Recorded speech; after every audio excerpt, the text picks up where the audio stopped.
What's up, everybody? It's week 17. I can't believe it. Last week of the NFL regular season. Hopefully, you listen. We have a pretty a pretty funny episode for you here going forward. But just in case you're up against it on time, I'll give you the picks right up front here. The Cowboys -1.5, the Steelers +9, the Patriots -3, the Vikings -4. Give me the Bucks -7, and my final stone cold lock of the year is the over in that game. The Bucks Falcons over 50.5. I think they beat that pretty easily. Give me the Bengals +13.5. The Bills -1.5. The Colts -14. I think they cover it. Give me the Packers -4. Titans -7. The Saints -6. Give me the Chargers -4.5 at Arrowhead. Yes, I said that right. Give me the Seahawks -6.5. The Broncos +2.5. The Cardinals -2.5. And the Eagles +4 in the night game. I think the Eagles win that one outright. There's all your picks for week 17. We hope you stay with us and listen to the whole episode. And if you're listening to this and you haven't got your plays in yet, for the last couple of days, we've talked about Star Stock. On Friday, we gave 2 running back plays of guys who are going to start today. Ty Johnson on the Jets, Alexander Madison was going to be starting for the Vikings. Looks like Rudolph's going to be starting at quarterback for the Steelers. A couple of these guys people haven't looked at. Maybe they're playing for their contracts next year. Maybe they're playing for a role on another team or their current team. There's plenty of guys like that you could be looking at early on a Sunday morning who might show up today and surprise people. So if you haven't got in on Star Stock yet, we actually have a code for you. It's Luca Nation. I know, tough to remember, right? Luca Nation. If you deposit $5, they'll give you a $10 credit on top of that 5. You go in there and buy a couple of Ty Johnson cards if you like. Again, code is Luca Nation on Star Stock. Deposit $5, and they will put in 10 for you as well. Thanks for listening, everybody, and enjoy the episode.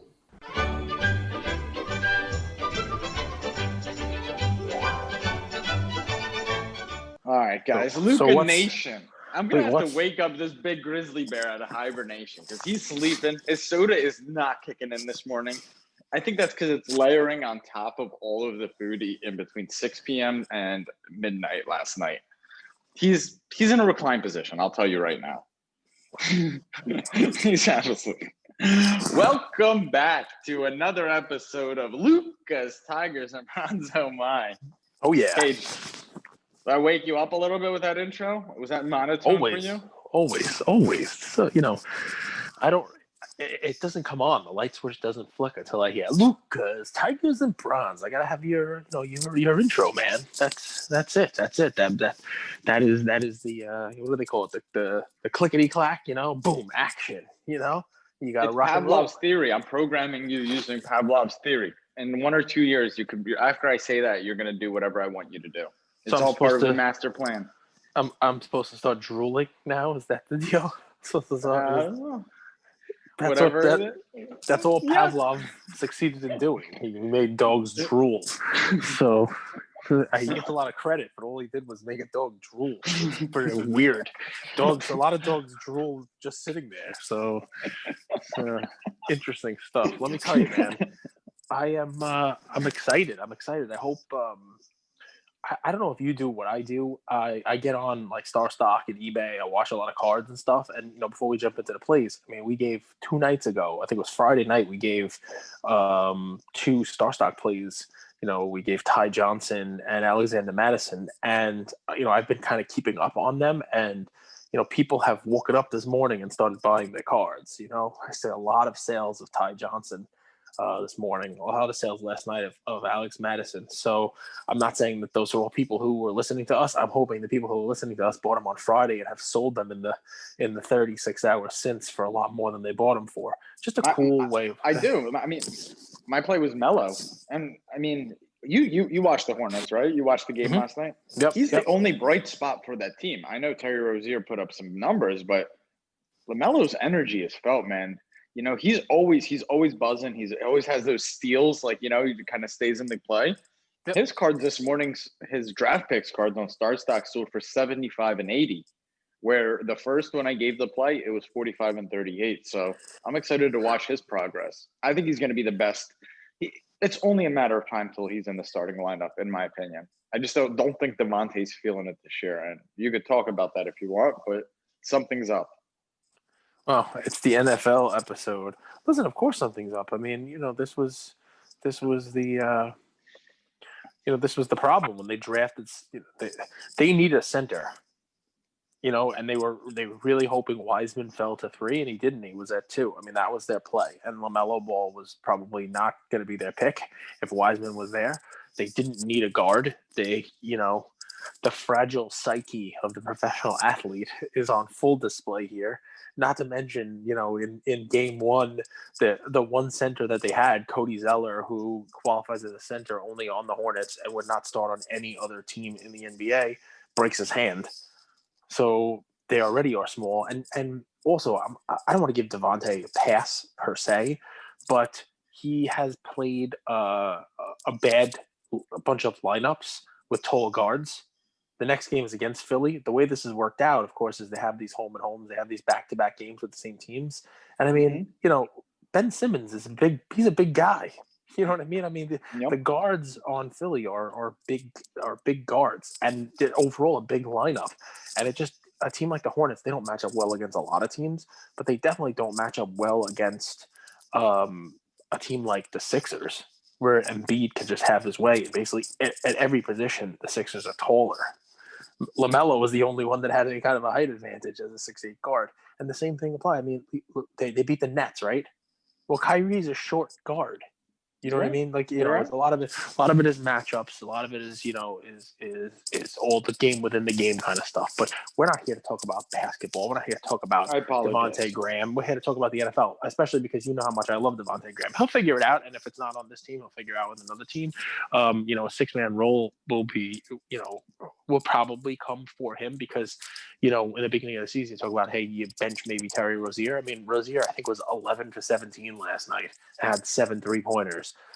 He's had multiple 30-point games in the 5 or 6 games that they've already played.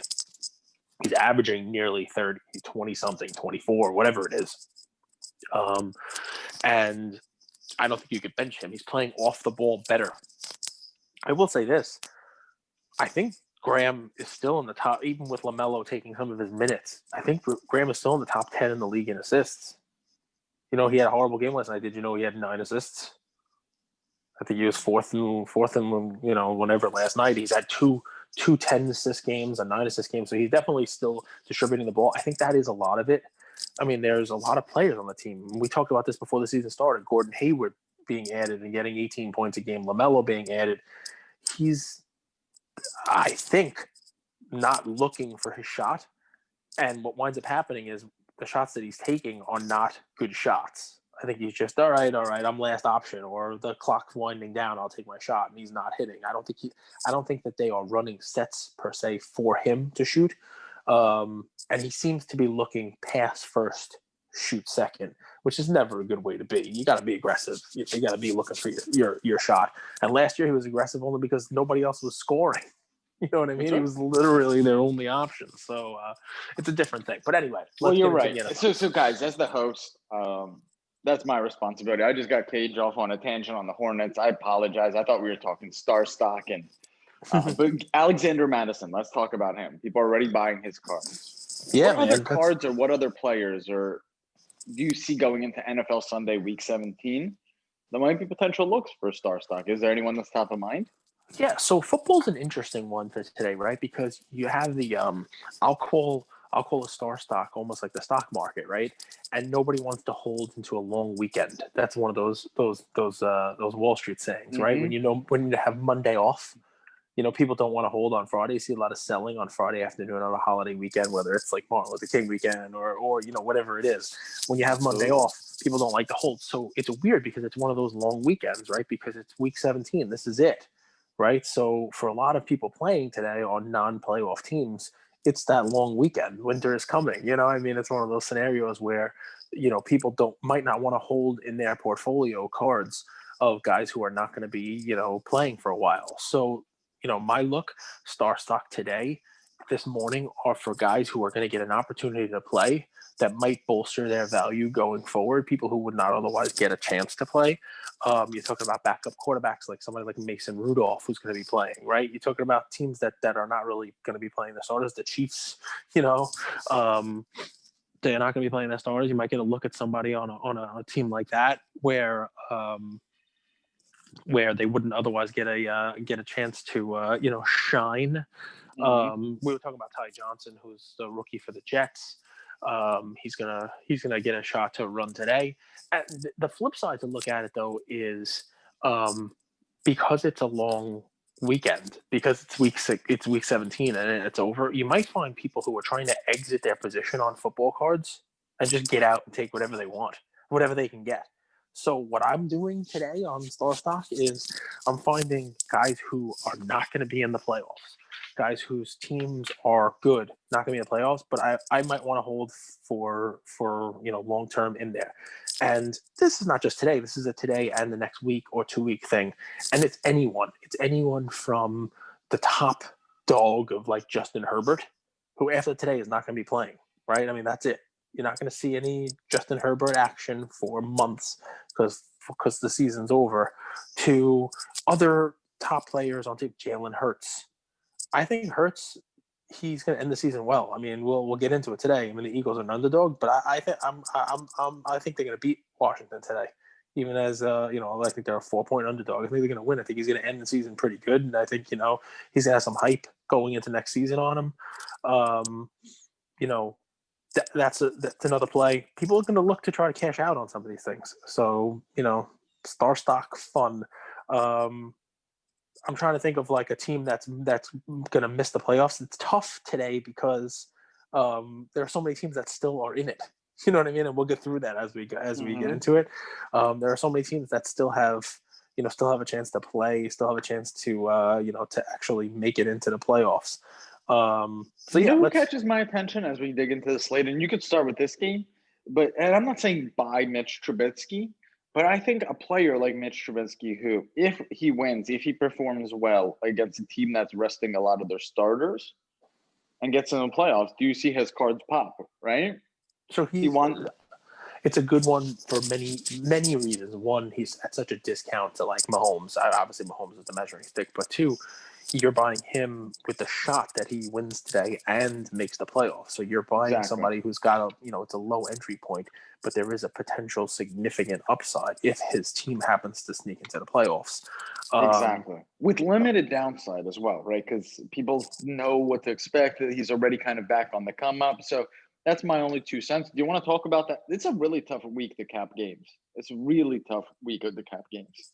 Yeah, so I mean, listen, we could talk about any of them. I kind of lumped it took me a little longer to do my prep this morning because I kind of lumped them into it, right? So heading into this last week here, 7 teams secured playoff spots and 10 others are in contention for 7 more. So there are 14 playoff teams. This is a little bit of a different year, right? There's only 1 team that's done, and then the other 6 teams play next week, right? They did a little bit of a COVID different, right? So we got the big divisions, AFC South and NFC East, for the wild card spots in both conferences, with plenty of seeding to be decided. It's a lot of fun, right? Whoa. What do we got there? We got some music playing? You know how when you go to like sports websites like ESPN to like just look at the odds, look at the games, they have a pop-up. They have like a music thing? A music pop-up of like a Ford F-150 because everyone who watches sports buys Ford F-150s. So that's what that was. That was an advertisement that popped on top of my screen to sell me a Ford car. I kind of want a Ford truck now. Okay, so the fun games, right? So let's get into it. Let's go for the AFC wild cards. Okay. Dolphins at the Bills. Ooh. All right. I mean, you want to talk about every single one of these games being difficult to cap just because it's week 17. It's a crazy week. Mm-hmm. When was the last time the Patriots didn't win their division? So Buffalo 2008, won it, right? Yep, and Buffalo hasn't won it since 1995, and Miami hasn't been in the playoffs since 2016. But here's what's fun, right? Somebody's got to win this game, right? And for Buffalo, the number 2 seed in the AFC playoffs is at stake. And while that in years past, that was a huge, huge win because that came with a bye, it still is a big thing because it becomes, a home game. and a home game as the top seed playing against the worst seed. And when you're the Buffalo Bills, you want a home game, right? You want home games because you want home games throughout because you're playing in Orchard Park / Buffalo, New York, right? They fall to the 3 seed if they lose and Pittsburgh wins. So they're definitely playing here. Buffalo's definitely playing, and they're going to be playing their starters. Josh Allen's playing for his MVP candidacy, although I don't think he's really in the running for it. And if you have both teams going and playing here, which Miami obviously is playing, because if they win the wild card. If they lose, they need a loss by Baltimore, Cleveland, or Indianapolis. There's a bunch of scenarios that could play out. Both of these teams could still get in, but obviously it's a game where both of them are playing and actually playing their teams, their starters, which is not going to be the case in many of the games across the slate today. I just think if both teams are playing, it favors Buffalo. I think Buffalo is the better team. The Miami team is going to be playing in 30-something degree weather today, which never really sits well. And that 2 seed is important enough, I think, to Buffalo to go all out. And I'm going to go give me Buffalo minus a 1.5. Buffalo You literally minus can't. You can't even click into these websites. That was Pro Football Talk. I've already gone to that website. It played an ad, and now it's playing another one. I apologize, Luke and Nation. Well, listen, no, don't apologize. It proves the fun that we have here, which is we're not behind paywalls. I'm giving you picks here every single game. Haven't given you a veto in 17 weeks, and even this week, which is, I'm going to tell you, it was a tough week to handicap. Some of these games are interesting, but we're giving it to you 17 weeks free, and you don't have to buy a Ford F-150 or anything. Just get the picks. Next one up: Baltimore Ravens at the Cincinnati Bengals. The Ravens are 10-5. This has been a topsy-turvy year for the Ravens, hasn't it? Mm-hmm. Right? And they look like a better team in the last couple of weeks, right? In the middle of the season, it looked like they were kind of like falling apart a little bit. But I don't know whether or not Lamar Jackson's going to have much success in the postseason. They really haven't previously. But before we talk about whether Lamar can, get an important postseason win, he's got to get there, right? And a win gets them there. A loss by Cleveland or Indianapolis also gets them there.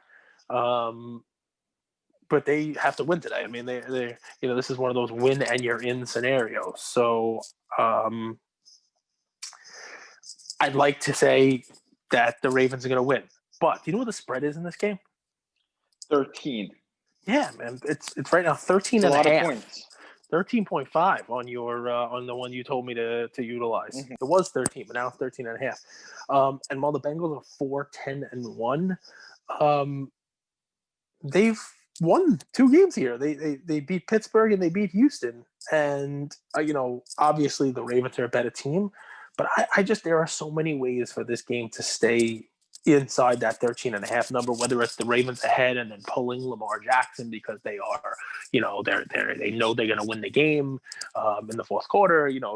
There's just too many ways for a Bengals, 13 and a half cover to come in for me to lay that many points. And I'm not going to say that on every game. There are some big spreads that we're going to talk about that I think will get covered. This is just not one of them for many, many reasons. A real fun game. Pittsburgh at Cleveland. Now I like this game. Now you were on the Browns all year, by the way, Cage. You called it, and this is a chance for them to get their first playoff berth since when? I think it was the 80s. I mean, it's been a long time since the Browns. No, it's the I don't know the exact year. I don't want to completely say, but it's like it's a 20-year drought. It is like right? 20 years. It is like 20 That's years. crazy. I mean, That's a big deal for Cleveland. I can look it up, but they have not been in a very long time. You remember back in Week 12 when they were playing against each other, and Pittsburgh was 11-0, and Cleveland was 8-3, and I was like, oh, they're gonna go into Pittsburgh and win, right? Well, over the next 4 games, the Steelers went 1-3.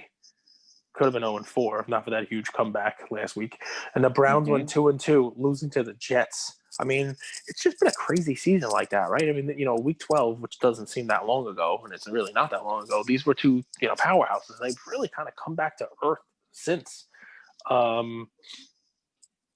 Pittsburgh's the number 3 seed in the AFC after being undefeated. And Cleveland needs a win or some help just to get into the playoffs, which is, I mean, it really is an amazing thing.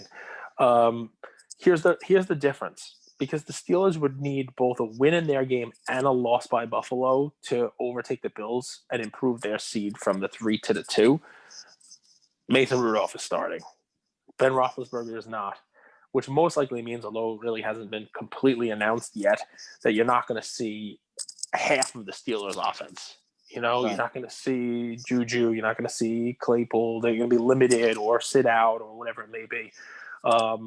And guys, I don't know if you remember this. These two teams hate each other. This is the old, Myles Garrett, Mason Rudolph helmet hit, right? Yep. So these two teams do not like each other. So keep that in mind. But keep going, Cage. I'm sorry to cut you off. So, I mean, while I expect the Browns to win here, and do what they need to do, this is a lot of points. It's a lot of points, and it's still the Steelers. It's still, a team that's going into the playoffs. There is something to be said about, momentum going in. There's something to be said about, not completely laying down. You don't want to go into the playoffs on a double-digit loss, right? So, and you're right. I mean, this is one of those things where, the Steelers, they would love to knock the Browns out of the playoffs. So I don't know the Steelers are winning, but I also, give me a break here. I mean, it's 9 points. That's a lot of points. So while I think the Browns win, I don't know that I'm going to lay the 9 points that it is here, and we'll see what happens. Jags, do you think this 9 points here is because it's because the books think that the Steelers' offense is this bad? Because the Steelers' offense is really their kryptonite. They can't put up points. Do you think that's what this is? Because 9 points is a lot in a division game like this. So, yeah, I mean, and you'll see it later with the Chiefs. I mean, the Chiefs are the best team in the league, but they're actually getting points today. Because the teams that can improve their playoff position, and for whatever reason, I think the books are putting the Steelers in there, which means they think that the Bills are a winner today. Which is, that's a close spread. But, the Steelers are basically done at a 3 seed, I think is what the books are saying. What they're saying is it's going to be like a preseason game. Like, they're not even playing. They're playing to not get hurt. So they're not looking at it as a standard division game. I think you're probably more on target than the books are, because it is still Steelers-Browns. And I don't care who's suiting up for the Steelers. They still hate the Browns, and they're not going to let them walk all over them. It's just not one of those things that happens. So, I think the nine's too many points. I'm going to jump, just because I want to talk about like the games that have playoff implications. I'm going to jump over to the 4:00 games. I'm going to go to the Colts and the Jags. Because this is a huge spread game. Right now, the Colts are favored by 14 points. And, you've seen previously, give me the Bengals plus 13.5. Give me the Steelers plus 9. This is not one of those games, right? The Colts, if they lose, right, they could be the best team in the NFL that doesn't make the playoffs. I mean, they're 10-5, right? They're a good team, above average offense, great defense. They collapsed against Pittsburgh last week, and they don't control their own destiny. That's the amazing part. They're 10-5, and we're going to talk about teams that are 6 wins and have a shot at the playoffs when we cover the NFC East later. But this is a 10-5 team that can go 10-6 and still not make the playoffs, because they need a win, but also needs Baltimore, Cleveland, or Miami to lose or tie. Otherwise, they're the 8th seed in the 17 playoff picture, which is just crazy, right? They could go 10-6, and if both Baltimore, who is hugely favored, we think will probably win, Cleveland, who's hugely favored, think they win, or Miami win. I mean, the Colts could be 10-6. They could be 11-5, and still not make the playoffs, which is just nuts. I happen to think Buffalo's going to beat Miami, and the Colts win. They sneak in, but because of all of these. Here's the only interesting part with this game, right? And I still think the Colts play it out, and I think the Colts cover this one, right? I think that they go. they definitely, are not gonna lose the game. All of those other games we just talked about are 1 o'clock games, which means the dangerous part about this game and why you might want to, wait to bet on it until you see what's going on in the 1 o'clock games is all of those other games that they need to happen are all 1 o'clock and they're 4 o'clock, which means they'll know whether or not they have a shot to get into the playoffs, before they start. But come on, they are. Here's motivation, right? A win or a tie combined with a Tennessee loss gives them the AFC South title. So here's it's just an amazing team, right? So those 1 o'clock games will be done, but they still have to play. They still have to go out there and play. We haven't talked about the Titans-Texans game yet, which is also at 4 o'clock. So while the wild card scenario is going to be set for them, even if they can't win the wild card, when 4 o'clock rolls around and their game kicks off, they still have a shot at winning their own division. Because if they win and the Titans lose, while they wouldn't have enough a good enough record to qualify for a wild card, they would get their own division. Pretty crazy, right? So anyway, it's really crazy. I guess the question that I have now is how healthy is Deshaun, right? Yeah. You saw last week him throwing the pass, and it was his throwing hand that got stuck in the helmet. That's a tough injury to come back from in a week. All signs point to him starting, but I think we got to go to that game. Yeah, let's roll right into that game because obviously it ties into this one. But before we go on, I'm going Colts minus 14, just in case that wasn't clear. I think the Colts have enough to win. They're obviously motivated. They're going to be playing everybody, and I think that the Jags literally have nothing to play for because they've already clinched the number one pick. So we move to the AFC South, right?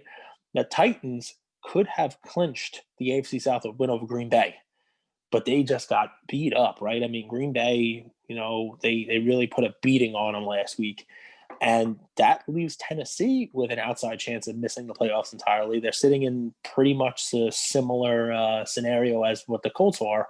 The Titans need a win or an Indianapolis loss, or if both teams tie. Now for tiebreak scenarios, the Titans, if they lose,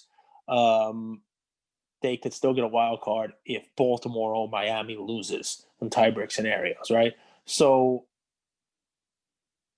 the Titans have Derrick Henry, the most explosive running back, and Houston has the second worst run defense in the NFL. So I think if I'm Tennessee, I think I don't even pass the ball at all. And I think I could still win this game. You know what I mean? Like it's one of those games, right, where it's like you ever play electric football? It could be an electric football kind of game. Just hand the ball to Derrick Henry 47 times and just let him do his thing. So this one here, I'm picking the Titans minus 7. We can talk about the Texans, right? I'm a Deshaun Watson fan, right? But yeah, I mean, he hurt his hand. I think he's going to play. All signs point to him playing. He's a great player. I'm curious to see what his team does in the offseason. There always seems to be a wide receiver that's available, a wide receiver that gets traded. There always seems to be some talent out there. And if they want to really compete, if they really want to do the right thing by him, you need to give him some offense. You need to give him a line. You need to give him something to work with, right? And last season they took away his biggest weapon. So I like Deshaun. I've seen a lot of people, talk about Deshaun Watson as a play, especially when you can get his card for. We talked about this, like 5% of what the same Mahomes cards are selling for. But the reason why Mahomes cards are selling for that much is because, both of them will be sitting home on their couches watching football next week. But Mahomes will be doing it because he has a bye on his way towards, a playoff game the week later. Watson will be doing it because, his team was terrible. So there's a reason why you have the discrepancy in those cards. I struggle to see how the Texans get up for this game. It's a tough game for them to get up for. They're coming off 4 straight losses. They played the Colts twice. They lost to the Bears. They lost to the lowly Bengals last week. I just think Tennessee has every single factor on their side. So if there's a game I'm playing this week, whether you play Tennessee -7, which I do think they cover, or on the money line, I just think all motivation, all roster, all the factors point towards Tennessee. I struggle to see how the Texans win this game. I'm with you. I agree entirely. So the worst league, the worst division in the NFL, and yet 3 of the NFC East's 4 teams remain alive heading into the final week. I mean, come on, talk about a fun week and talk about, when my picks today come to fruition and the one team left standing is how about them Cowboys?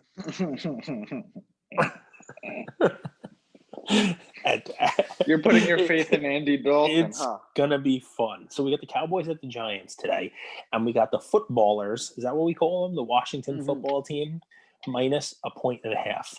Right? You gotta love it. Alex Smith playing for the playoffs. Yeah, I mean, we talked about it. It's the Disney movie, man, right? So, but here's the thing. I'm going to talk about all 4 of these teams at the same time because this division's so bad. I'm not even going to split it up into 2 games. I'm just going to talk about them all, right? None of them warrant their own entry here. 3 of the teams vying for the division title on the final day of the season, but the best record any of them can attain is 7-9. Can you believe that? And there is a chance of a 6-10 team hosting a first-round playoff game. Can you believe that? What if they win the first-round playoff game? Well, listen, they might be able to. You never know, right? So, I mean, I like to say that when they're healthy, the Washington team is the best team or the most complete team. Can I say that in this division? Decent offense and an improved defense. But Alex Smith starting, he's not 100%. Terry McLaurin injured. And the Eagles are, I think they're just a better team without Wentz. I mean, is that really like such a groundbreaking thing to say? Jalen Hurts, I was not on the Jalen Hurts bandwagon. I was the guy that after he had the one decent week said sell his cards because he's never going to be more expensive than he is now. I couldn't have been more wrong. He's looked really, really good. He's looked good throwing the ball. He's looked good moving the offense. He's looked good, running the ball. He's just looked like a real complete player. And I think that the Eagles are going to they're going to win this game. I think the Eagles are going to win today, and I think that this is the 8-20 game. But I think the Eagles are going to win, and Jalen Hurts is going to have a lot of steam going into the offseason and into next season. I think the cards are going to stay highly priced. I think we talked all year about a Burrow, Herbert, Tua conversation, but Jalen Hurts has managed to work his way and make this a 4-quarterback draft. With 4 quarterbacks to chase, which is it's a pretty cool thing if you're a sealed wax person. So give me the Eagles +4 on that one. One of my favorite picks of the day, actually. And also give me the Cowboys. Give me the Cowboys in this one, and they're yours. Take them. They're only favored by a 1.5 in this one. The spread has come down. I think in the beginning of the week it was a little more than that. I think people are maybe putting some money on the Giants.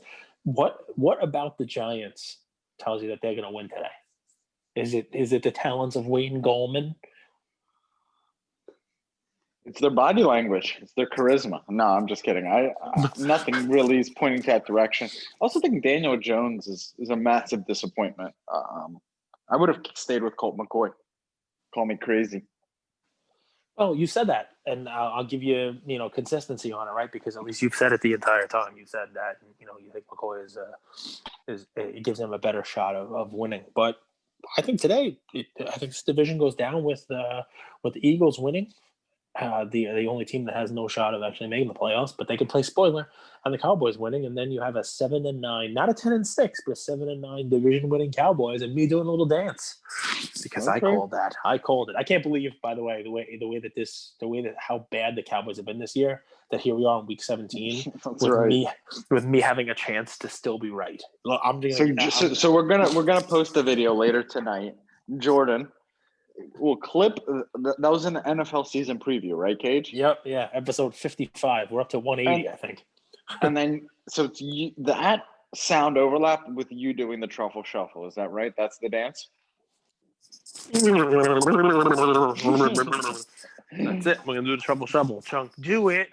Um, yeah, well, let's see what happens. I'm not even a Let's see Cowboys what fan. happens. I don't even like the Cowboys, but You're, I picked them, so you're I an had to ride with honorary them. fan. Yeah, You're an because honorary fan. I'm definitely one of the only people that stuck with them this year. But let's see. Let's let the games play out first. The remaining NFC wild cards, right?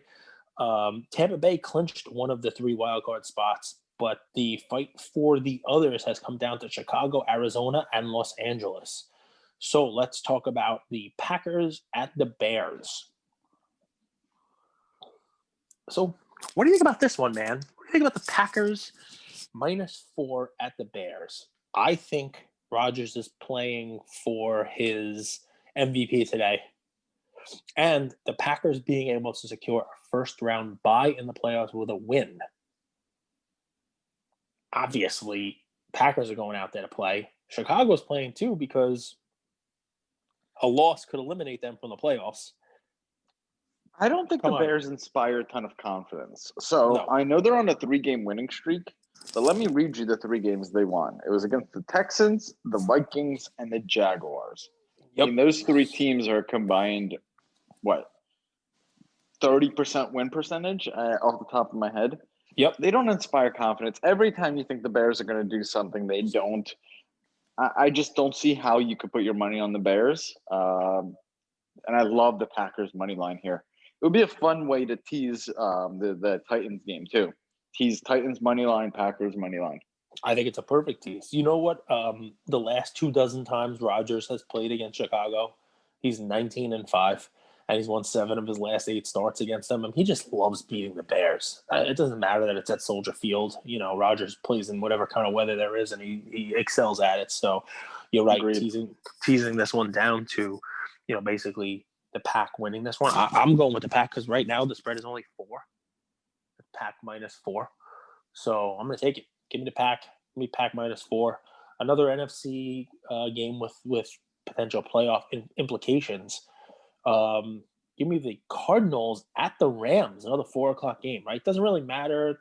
The result might not matter that much to the Rams. Right? They're 9-6, but they won't know that at game time. Right? If Chicago loses or ties against Green Bay, then Los Angeles has a wild card spot, regardless of the result of the game. But the games are being played together, right? They're being played at the same time. They're both four, they're both late afternoon games, 4:15, 4:25. So the Rams have to go out there and play. But the Cardinals, who are 8-7, they can earn their own wild card spot with a win, right? So it's not like, one of the teams going to roll over and let the other one in there, right? A Bears win guarantees only one of those teams would qualify because the Bears win and they get in. Los Angeles is favored in this one, or at least they were, right? I mean, in the beginning of the week, Los Angeles was favored in this game, I think, and that has swung because now the Cards are favored by 2.5. So very, very weird, right? I don't think the Rams are as good as they've been the last couple weeks. I don't know why, right? Just give me a pass on this one. I'm not taking my veto. I don't know why. I just feel the Cardinals winning this game. I feel like the Cardinals are going to show up for this one and win. I can't explain it because the Rams have looked better than the Cardinals the last couple of weeks. The Cardinals just have not looked like the team they were supposed to be this year. Everybody was picking them as world beaters. And I made a comparison last week. I don't know if you remember this 2 weeks ago, where I said that Kyler Murray was this year's Baker Mayfield.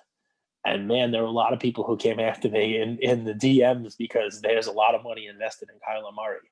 And, didn't Baker Mayfield go into last year with all that momentum, getting a new wide receiver, you name it, and then finish 500? But look, the Browns look pretty good this year. If the Cardinals lose today, then they finish 500 also, which is, not what people expected from Kyler Murray. I just think that the Cardinals find a way to go out there, get a win today, and move on. I don't think the Bears beat the Pack. I think both of these teams end up getting in, and I think we're okay. Because it would be a little interesting if that doesn't happen. But the seeding games. So these are just the ones where there's something riding on it, but it's just their seeding. Falcons at the Bucks. The Bucks are 10-5, won 3 games in a row, including one on the road against the Falcons, which was an interesting game, right? That whole Brady comeback in the second half against Matt Ryan, which I feel like we saw before.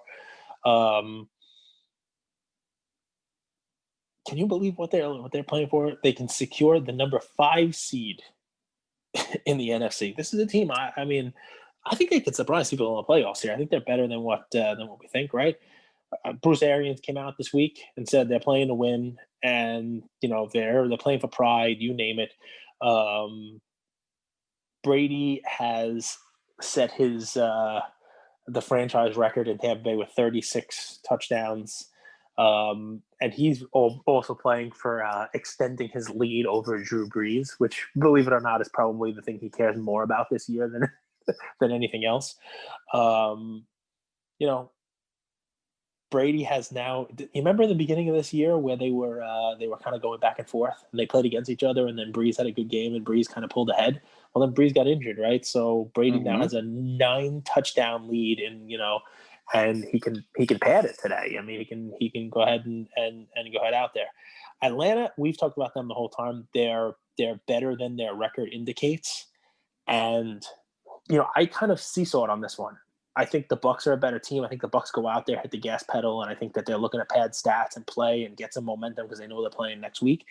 Then I thought to myself, all right, the Buccaneers, they might go out there and get a lead, but then they're probably going to rest Brady. They're going to rest, players in the second half, you name it, and the Falcons find a way to keep this one close. But I came back to give me the Bucks, give me the Bucks -7. But here's the thing that I like here. The lock, my final stone cold lock, the stone cold lock of the week. The over-under on this one is only 50.5 points. So I think these teams blow that over out of the water. I think that it's not going to be too much in the way of defense today being played. I think that the Buccaneers go out there and instead of falling behind and trying to come back in the second half, I think that they've been coached up. And Brady's going to go out there and say, this team we're playing against has nothing to play for. They don't care. Let's go out there, hit the gas pedal, and just, lay a bunch of touchdowns up on them in the first half. And then give the coach the opportunity to kind of bench their players and have a whole bunch of garbage time in the second half. I think, get well more than half of those points. They're going to be over 30 in the first half. If you're, on one of those sports betting sites that let you bet the over in the first half, go for it, because that number will be in the 20s, and I think they're going to clear it. So there's my final stone cold lock of the season is over 50.5 in this game. I'll go ahead and bet the Bucks -7 as well. A fun game: Seahawks at the San Francisco 49ers. Seahawks 11-4. I mean, talk about a weird division, that NFC West, right? At the beginning of the year, it looked like Russell was the MVP, and they were running away with it. And then the Rams caught up to them, and what was going to happen with the Cardinals and the Seahawks captured the division, the first time they won since 2016 with last week's win over the Rams. Right, they go into the season's final game with a chance at overtaking New Orleans for a number 2 seed in the NFC, which again doesn't come with a bye this year, but it is a nice place to be. And the Niners, what do they have the ability to just play spoiler, right? They're 6-9. That's what they did last week. I mean, they came in, with a 5-win team and beat Arizona and, hurt their playoff chances. But you have to assume between these two teams, 6-9 Niners and 11-4 Seahawks, that if the Seahawks want to win this game, they'll win this game. This is just one of those games where, if the Seahawks really give it the old college try, Seahawks -6.5 should be a pretty easy one. So, and I think they're playing. I think that there's a shot, or they look at it that there's a shot that the Saints do lose, especially with all the injuries and all the issues they have going on there with Alvin Kamara. We haven't got up to that game yet, but it seems smart to roll right into that game. They're playing at the same time. So if I'm the Seahawks, I go all out. I try to win that game, and hope that the Saints, find a way to tumble. The Saints going into last week, 11-4 were sluggish on offense, and then they go out and they do 52 points. Alvin Kamara 6 touchdowns. and they look like a team that you should be betting on to win the Super Bowl. But of course, as the weeks turn in the NFL, Alvin Kamara of 6 touchdowns is not going to be playing this week. He's on the COVID list. But if all they have to do to get the 2 seed is beat the Panthers, right? So, the Panthers have been all right. They seem to stay in games, but they're 5-10. And so here's the deal, right? A little fun, little wonkiness, although, a lot of things have to happen. New Orleans has to play because it's not just that they're trying to clinch the number 2 seed. If Seattle wins and Green Bay loses, which, I mean, anything's possible, but if Seattle wins and Green Bay loses and the Saints win, they actually get the 1 seed and a bye. That's still on the table here. So Saints -6. Give me the Saints -6, finding a way to go and beat the Panthers in this one. And believe it or not, we're almost done with the week's games. Every one of those games we just talked about has playoff implications. At least one of the teams, if not both of the teams, are playing for something today, whether it be seeding, whether it be a division or a wild card. And that leaves us with the fun stuff, the quote irrelevant games. The most fun one and the one that I thought was a little surprising spread, but then I dove into it a little Jets bit more. Patriots, right? No, the most surprising spread is the Chargers at the Chiefs. Mm-hmm. Right? So when was the last time the Chiefs at home were an underdog? Right? So, you go ahead. I think this is a dream for anyone that's a buyer in Anthony Lynn like I am long term. Chargers at the Chiefs, and they're giving points. I'm interested to hear your side of it. So the Chiefs 14-1 clinched the top seed in the AFC in the first round bye with their win last week, and Chad Henne. All the indication is that he's probably going to be starting in place of Patrick Mahomes, and most of Kansas City's other starters are likely to sit as well, which is kind of sad because Travis Kelce could have, if he played, had a shot at being the first tight end to have a 1,500-yard receiving season. Yes, I know Mahomes is the greatest quarterback on earth. He is not surrounded with a plethora of offensive talent. He makes the players around him better. I get it. He should be the MVP. Travis Kelce is nowhere near the tight end that Robert Tonyan is. I don't even know if that's the guy's first name. The lead tight end for Green Bay. Tonyan, that's it. Tonnyan, right? That's his name. I mean, come on. Kelsey's not Tonyan. Anyway, I would have liked to have seen that because Kelsey's actually really good, and I'm a fan. But Kansas City appears to be going what I called before full preseason mode, right? Kansas City looks like they're going into this one and, just kind of, it doesn't matter what happens today. Let's rest. And we're going to be resting for several weeks because we're going to have a bye next week anyway. I don't know if Justin Herbert is going to have a better chance in his entire career to get a win at Arrowhead Stadium. So that alone has me about to drive you nuts and say, give me the Chargers -4.5. Go ahead. That's disappointing. Hi, I mean, Anthony Lynn's playing for his job, right? So I don't care about that. Who knows? What do you mean you don't care? Dude, every team is only as good as its head coach. Don't you think so?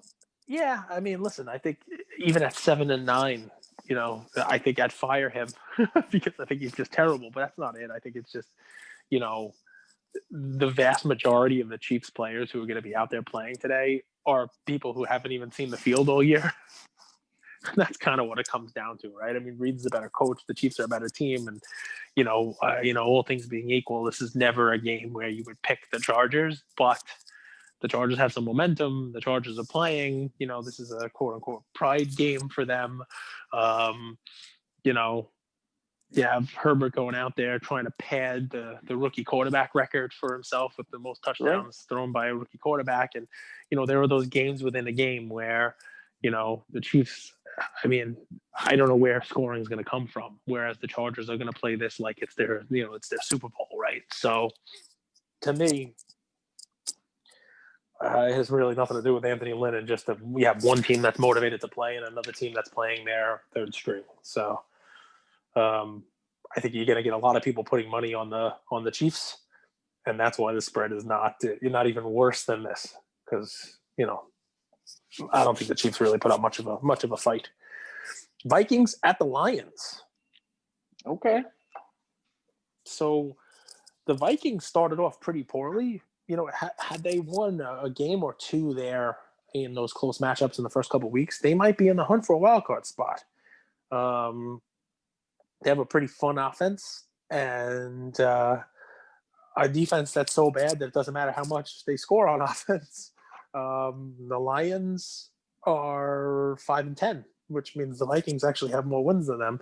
And what a disgusting game this is turning out to be, because I don't think that first ballot Hall of Fame quarterback Matthew Stafford is going to be playing today.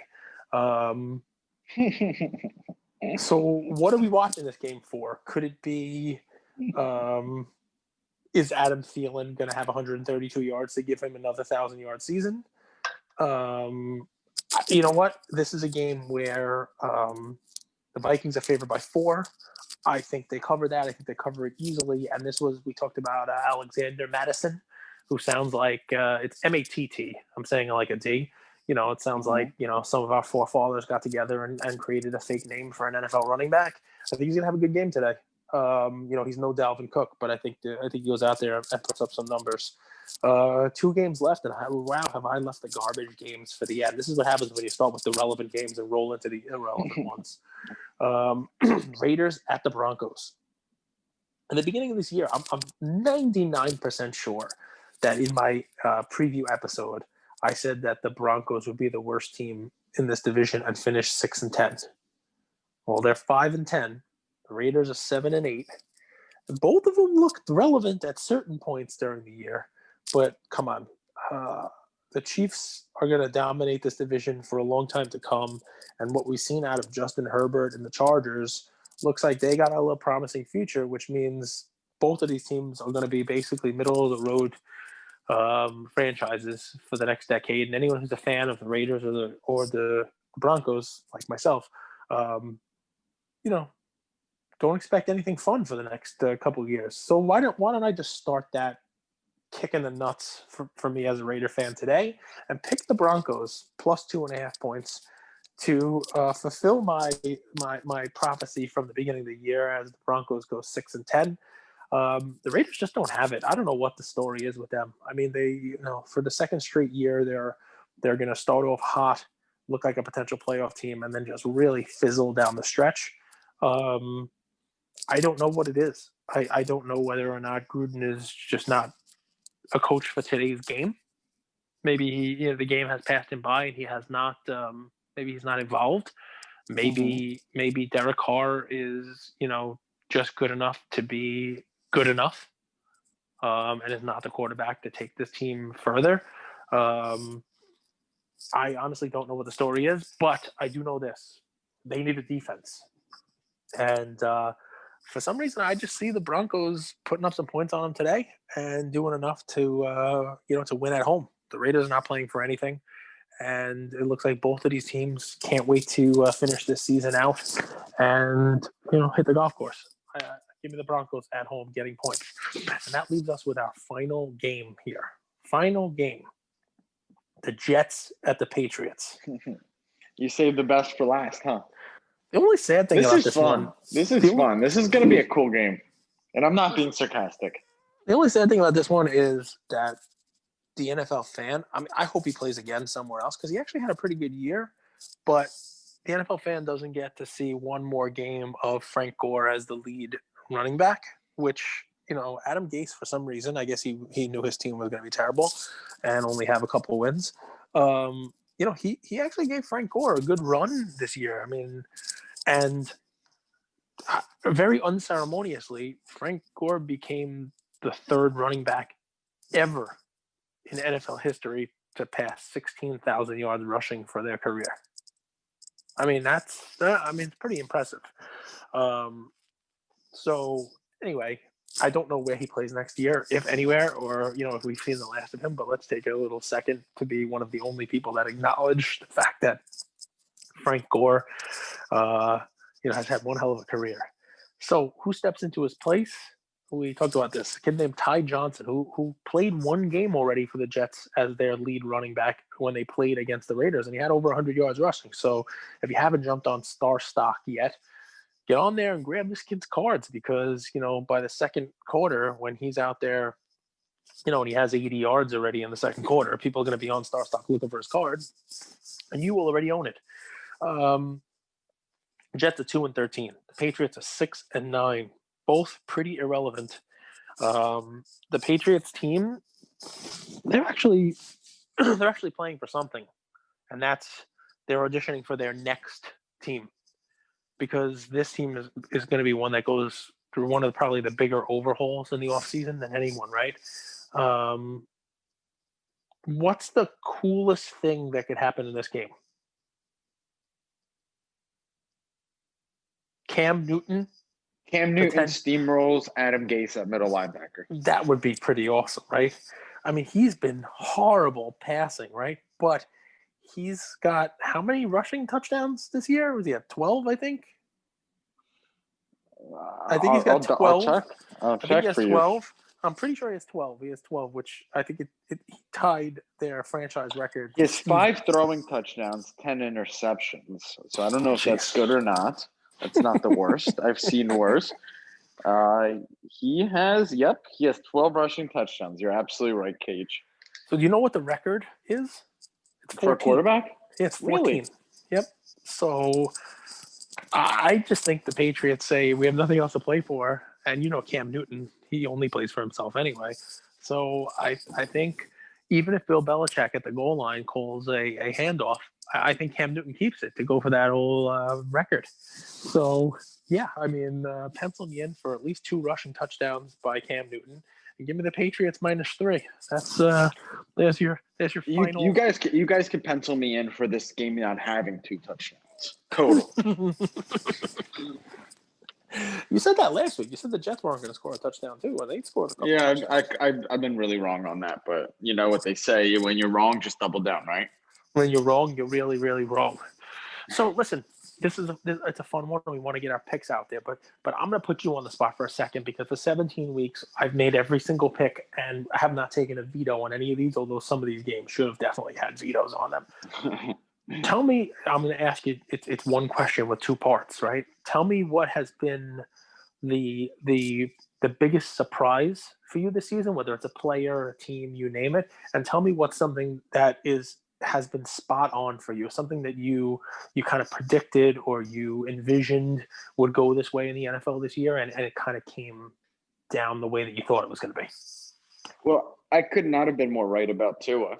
Regardless of whether he's a good quarterback or not, I did call that him and that team would go on a run, win some games, and he came out, won 3 games in a row, and I think they're going to win today and actually get into the playoffs. So there's that. That's one thing. What is one thing that surprised me? It surprised me that this surprised me about life in general, that we don't trust our eyes enough. We don't trust our intuition. So Carson Wentz has been bad since 2017. Everybody that's watched football knows that. Everyone that's watched football knows that all the sacks and fumbles and interceptions that he had were his fault. Sure, he didn't have the best offensive line, but he had a decent offensive line. And what surprised me that it took so long to bench someone who's performing so poorly. So that's what surprised me. And the other thing that's been spot on was the Miami Dolphins. Tua and that team really surprising a lot of people. I love how tenacious they are on defense. I love their takeaways. I also love Aaron Rodgers' competitive spirit. I think I just like that. I like people who are out to prove something. Let me keep. Is that good? Yeah, no. I'll put a future surprise. It would surprise me, but not out of the realm of possibility that Derrick Henry hits 2,000 rushing yards this season. I think he's at 1,773, and he needs 227. Well, I mean, what else are they playing for? You might as well, like I said, just hand the ball off to him 40 times and let him get there. So That would be a cool thing to see. Also, if they just keep feeding him the ball and let him do that. But you also want him healthy, right? Mm-hmm. You want him healthy for a playoff run if they get there. So What surprises me actually is that he doesn't have more like 60, 70, 80-yard touchdowns, right? Because he gets the yards, but he doesn't actually have some of those breakaway touchdowns that might have given them an extra, 100, 200 yards already this season. What So about you, Cage? Same question. The thing that was not a surprise is just how bad the Jags are.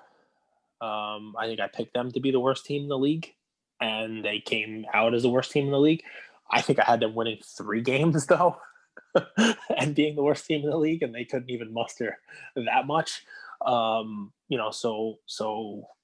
I guess we're just always going to have a bad Jags team.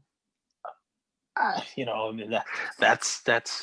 one of those things that kind of, it was what was expected, and it kind of happened.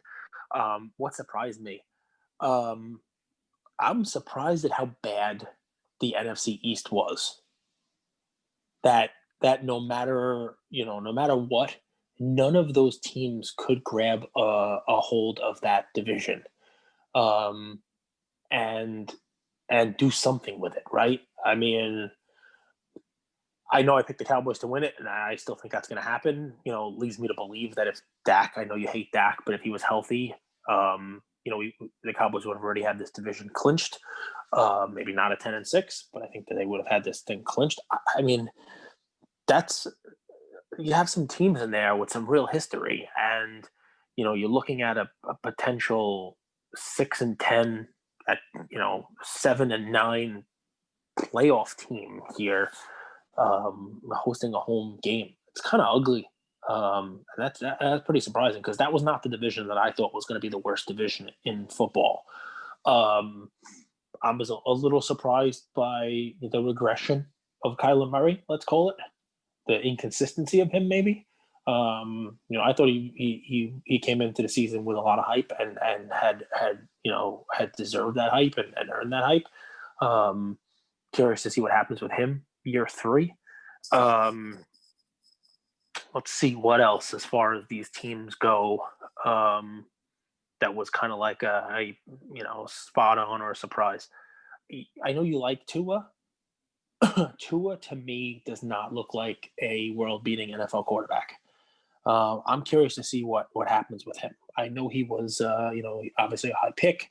Obviously, his team. You could say what you want about Justin Herbert being a great quarterback, you name it, but if Tua goes out there and wins today, they're a playoff team, right? And he took the team to the playoffs. But I think you could also say that team has potentially looked as good, if not better, when Fitzpatrick's playing. So, that tells me that, they're a playoff team, but not really because of Tua. I'd like a dual QB option. I don't know why teams don't do that more often, because Tua reminds me of Alex Smith on the 49ers when they got to the Super Bowl. You remember that team where he just game managed his way to the Super Bowl? There's something to be said about not losing your team games in football, especially with an opportunistic defense like that and a pretty decent run game. However, when you're playing from behind, you got to have Fitzpatrick there because he has the arm and he can make the throws. I don't think, and I mean, this is a new world order. Maybe this isn't how it's ever going to happen, but I'm so for a dual quarterback. I really am, especially with the mobile quarterbacks like there are today. We talked about that, right? It was one of those weird things that I said could happen. It could be 2 quarterbacks on every team. That could be the next thing that happens. But your quarterback thing, maybe I'll leave it on this, but I'll give you a chance to kind of weigh in. As an NFL fan, I don't know whether or not we'll have this again next season, right? Because who knows what the rookie crop of quarterbacks going to be. It looked pretty good. If you saw Ohio State just win, what Fields looks like, you might have a really nice 1-2 punch, maybe even more decent quarterbacks coming in next year. Maybe it'll be even better. Him and Dwayne Haskins on the same team? So I can't wait. You understand the point that I'm trying to make here is I don't know if the quarterback class is going to be great and what that winds up happening, but the class that came in this year, we're looking at an NFL that for the last bunch of years has been a quarterback-driven league. It's a pass league, the way the NBA became a three-point shooting league. So this is now a quarterback-dominated sport. And I don't know when some of these top guys are going to retire, but you may be, as a NFL fan right now, looking at the greatest top to bottom crop of quarterbacks that has ever been in the NFL. And I don't know how much longer that's going to last because, but think about it, right, from top to bottom, right? Because you have absolute legends, titans of the game, the goats of the game on the tail end of their career. And who knows how many more years Brady and Breeze are going to play. Throw in on top of Brady and Breeze, slightly under them, Hall of Famers in Ben Roethlisberger, Phillip Rivers. Then you go a step below that. You have Aaron Rodgers. Wow. No, Crucify him. Crucify him. I'm talking about their draft class. We're going 2000, 2001, 2003, 2005. I'm not talking about him as far as quality. I think Rodgers is winning the MVP this year. I'm talking about ages, right? I'm going, this is what I'm doing, right? So, Rodgers has more time in the league than Rivers does. Rivers might be done soon, same thing for, Breeze and Brady, but we're still watching them and we're still watching them play at a real high level. These guys are all potential. Mm-hmm. The people I just mentioned should all be in the playoffs. They should all be playing in the coming weeks, even though those are guys who have been in the league 15, 16, 18, 20 years or more. So, and at the other end, and you have a whole bunch of good players in the middle there who are in their primes, like your Russell Wilson. On the other end, you have young/rookie quarterback play, right? You have your Patrick Mahomes, you have your Lamar Jackson, you have your Kyler Murray, and you have this class that just came in with Tua and Jalen Hurts and Justin Herbert, Joe Burrow when he comes back from his injury. So, if we don't lose any of the players I just mentioned and we add in this kid Lawrence and Fields, we are lucky to be watching the NFL where we have such a great amount of quarterbacks out there. And from a card pod perspective, I mean, that's great for cards, right? I mean, quarterbacks are what drives the market. So adding in these 4 potential quarterbacks this year and looking like the quarterback class of next year looks just as good. The future is bright for collecting football cards. What do you think? I love it. Do you have any final questions for me? No, man. But, I'd love to come back into a little NFL. It doesn't have to be a full-on episode because clearly it's playoffs, but we'll do a little playoff preview. It doesn't have to be a whole Sunday morning kind of thing. Maybe we'll do it at some point during the week, but after the thing gets set, it'll be nice to do some playoff picks. Love you guys. Thank you, Luca Nation. We're back with the Star Stock episode tomorrow where we're going to be crunching the numbers. Maybe we'll call it that, crunching the numbers, sponsored by Star Stock. Are you cardboard relevant? Cardboard relevant. Get on Star Stock, guys. You got a little bit of time. Get on there, and we'll give you some basketball picks. You got any basketball picks for Star Stock? Got anybody? I do. Well, not for Star Stock, but this is Durant plays Westbrook tonight. Ooh, that's a nice one. Nats Wizards, and the Wizards started 0-5, but if you look at their schedule, they've played some tough teams. They played well, and Rui, he had toilet paper issues and pink eye and things like that. I think the Nets lose tonight. I think the Nets lose tonight. It's a bold prediction because it's a plus 8.5 point line. Yeah. But I'm going bold and I'm saying the Wizards beat the Nets. The Wizards have not really looked that good. I mean, Rui coming back is a big thing for them. And, I like my guy, Denny Avdija from Israel, the Maccabi League. So I have a Star Stock play for anybody who listens to this to the end. To be fair, real quick, just before you move on, the Wizards have played some tough teams. Like they played the Sixers first, and they played the Magic back-to-back. Then they played the Bulls, which I don't think the Bulls are a great team, but that's a tough team to play when you don't have your guys. And they just beat the Timberwolves. I don't think the Wizards are as bad as the record. My play is on the Timberwolves. He's going to get a little extra. One of these guys that you still don't know who he is. My boy Jared Culver will probably be in the starting lineup today just because Minnesota's got some injuries. I think Karl Anthony Towns is out. I think a lot of players are out. I think he's going to get a little extra run today. Maybe he'll be able to put up a little more points than he usually does. So I'd be looking at maybe some Jared Culver cards. Who the F is Jared? No. That was our episode. His brother plays for West Virginia. I did not. Mountaineers. Yep. He's a Mountaineer. Derek Culver, I think, is his name. There you go. All right, Luca Nation. That's my play for today. Let me take a quick look at the basketball slate. I got Phoenix playing the Clippers. That's going to be an exciting game. Dude, Phoenix is wherever Chris Paul goes, the team wins. Something to be said about that, right? He went to a good team. I remember Phoenix ended last season on an 8-0 run, right? They won every game in the bubble, so they're just kind of picking up where they left off. Now they're 5-1, 13-1 in their last 19 games. Did I do the math wrong? 13-1 in the last 19 games. So I guess 5 of those games didn't happen. Forfeits. They don't count. All forfeits. Great. Love it. Well, listen, that's the kind of analysis you're getting nowhere else, folks. They are 13-1 in their last 19 games. Well done, my friend. Cage, how's your 2021, Mr. America, Mr. Universe fit body coming together? It's awesome, man. It's a big deal. That's our big goal. That's our big goal for 2021 is to get the big man shredded. I think I ordered breakfast from Burger King and lunch from Wendy's yesterday. So I am. It's called Body by High Fructose Corn Syrup over here. That's what I'm going by. That's my workout program. He's literally not kidding. And to make it worse, he literally Uber Eats these to his house. I do. Uber Eats fast food. This would be sick. If you're a millennial and you would post that on Twitter, you would be just You'd be destroyed. You'd be canceled. You're canceled. You're canceled. You're canceled. This is my daughter walks around the house telling me. I'm like, what? Yeah, I'm doing this. She goes, you're canceled. I'm like, oh god, you're canceled.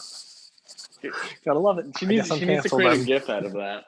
All right, Luca Nation, have an amazing Sunday. We'll be back with you tomorrow. Take care, everybody. Bye. Thank you for spending some time with us on another episode of the Lucas, Tigers, and Bronze Oh My podcast. Do us a favor and like, subscribe. You know what? Don't just like and subscribe. Everybody does that.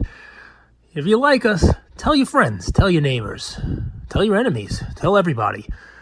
And we hope you got something from spending some time with us today, and we'll see you next time. Thank you.